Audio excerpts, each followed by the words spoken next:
ছুরি চাকু আর চাপড়ে শান দেওয়ার এই ব্যস্ত দৃশ্য দেখেই যে কেউ মনে করতে পারেন স্থানীয় পশুর হাটের জন্য প্রস্তুতি নিচ্ছেন এই কসাইরা।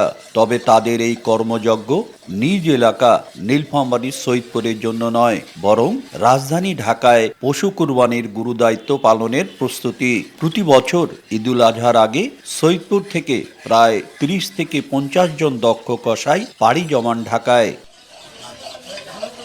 গত ১৫ বছর ধরে বাপদাদার দেখানো এই পথ অনুসরণ করে চলছেন তারা। ঢাকার দলনেতারা আগে থেকেই কাজের জায়গা বা বুকিং নির্ধারণ করে রাখেন, যার ফলে সেখানে গিয়ে কোনো ভোগান্তিতে পড়তে হয় না তাদের। আমার আব্বারা ১৫-২০ বছর থেকে যায়, আমি এই প্রায় ৫-৭ বছর থেকে যাচ্ছি। ওদিকে মনে করেন গরু বাজেটও ভালো দেয় বানানি। ওখানে একটু টাকা বেশি হয়ে যায়, ইনকাম বেশি হয়। আর দ্বিতীয় কথা, ওখানে গরু বেশি হয়। একটা পরিবারকে দেই, নিজেকে চলি, বাসায় দেই। ৪-৫ বছর থেকে ঢাকা যায়, ইনকাম ভালো করি। সৈয়দপুর থেকেই ভালো আমাদের ঢাকা। ঢাকার টাকা পয়সা ভালো পাওয়া যায়, এর জন্য আমরা যাই ঢাকা। ১,৩০০ টাকা দেয়। ২ মাসে এখানে বেচা কিনা খারাপ, ওটা খরচা করে বাড়ি খরচ আমাদের জান বাঁচে। ঢাকাতে কাজ করলে মনে করেন ১০টা-১২টা গরু বানাইলে আমাদের দীর্ঘত ২ মাস সংসারটা চলে যায়। ব্যতিক্রম নন সৈয়দপুর মাংস ব্যবসায়ী সমিতির সভাপতি নাদিম কোরাইশিও। প্রতিবারের মতন এবারও ঢাকা যাওয়ার সব প্রস্তুতি সম্পন্ন করেছেন তিনি।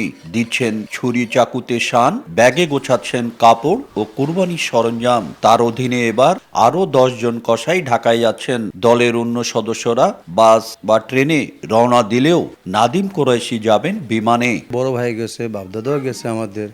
আমরা যাই, ওখানে ২ টাকা আমাদের বেশি ইনকাম হয়। একটা গরু জবাই করলে ২৫ থেকে ৩০,০০০, ৪০,০০০ টাকাও আমরা পাই। ওখানে সিস্টেম ভালো, ১,২০০ টাকা করে পাই। এই জন্য আমাদের পুরো টিম মিলে আমরা ওখানে যাই। কিছু কিছু লোক আমাদের ট্রেনে যায়, কিছু কিছু লোক বাসে যায়। এবারও আমাদের কিছু লোক গেছে, কিছু লোক আগামীকাল কালকে যাবে, আর আমি বুধবারের দিন যাব বিমানে। আমি যাব, আর ৩ জন আমার সাথে যাবে। মূলত কুরবানির ঈদ পরবর্তী সময়ে সৈয়দপুরে মাংসের ব্যবসা প্রায় ২ মাস মন্দা থাকে। সেই অর্থনৈতিক ক্ষতি পুষিয়ে নিতেই পরিবার পরিজন ছেড়ে তাদের এই ঢাকা যাত্রা। তাছাড়া সৈয়দপুরের তুলনায় ঢাকায় পারিশ্রমিকও মেলে ৪ গুণ বেশি। ঢাকায় পশু কুরবানির জন্য প্রতি হাজারে ২০০ থেকে ৩০০ টাকা পর্যন্ত পাওয়া যায়, যা তাদের বাড়তি আয়ের বড় সুযোগ করে দেয়। সৈয়দপুরের কসাইদের কাজের দক্ষতা ও সুনামের কারণে রাজধানীতে তাদের চাহিদাও বেশ চড়া। ঢাকায় মাত্র কয়েকদিনের এই উপার্জিত অতিরিক্ত টাকা দিয়ে কুরবানির পরের ২ মাস বেকার সময়টাও স্বজনদের নিয়ে বেশ স্বাচ্ছন্দ্যেই কেটে যায় তাদের। সৈয়দপুরের কসাইরা জানান, ঢাকায় কাজ শেষে এক একজন কসাই সব খরচ বাদ দিয়ে কমপক্ষে ৫০ থেকে ৬০,০০০ টাকা ঘরে তুলতে পারেন। শাকির হোসেন বাদল, সময় সংবাদ, নীলফামারী।